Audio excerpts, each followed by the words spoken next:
ይሄን ሁሉ ፕሮሰስ አልፎ ተሸላሚ የሚሆነው ተቋምና ግለሰብ ምንድነው የሚያገኘው ጥቅም?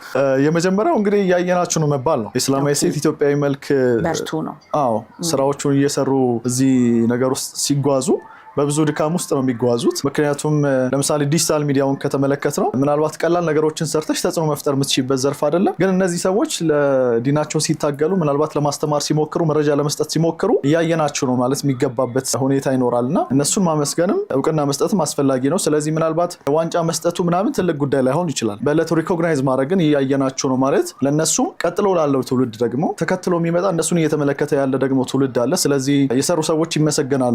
ጥሩ እየሰሩ ያሉ ሰዎች እኮ ይታያሉ ማለት እንዲችል ለነሱ መልእክት ለማስተላለፍ ተጠባቂ ደግሞ እስላማዊ መድረክ እንዲሆንም ነው። በጋራ መገናኘት የምንችልባቸው ተጠባቂ መድረክ ዓመታዊ መድረክ መሆን እንዲችል ሁሉም ሙስሊሙ ማህበረሰብ ደግሞ መሳተፍ የሚችልበት መድረክ እንዲሆንም አስበን እየሰራን ነው። ዓለማዊ ጥቅም አንፃር ብዙ ላይ ያገኙበት ይችላሉ። ግን ደግሞ ምስጋናውም እውቅናውም ለነሱም ከጀርባ ለሚመጣው ትውልድ በጣም አስፈላጊ ስለሆነ እሱን ከማሰብ ነው። እስከዛሬ ደግሞ ያልተሰራባቸውም ነጋፕ የተመለከት ነው ስላልን እሱን ለመምላት ከማሰብ ነው።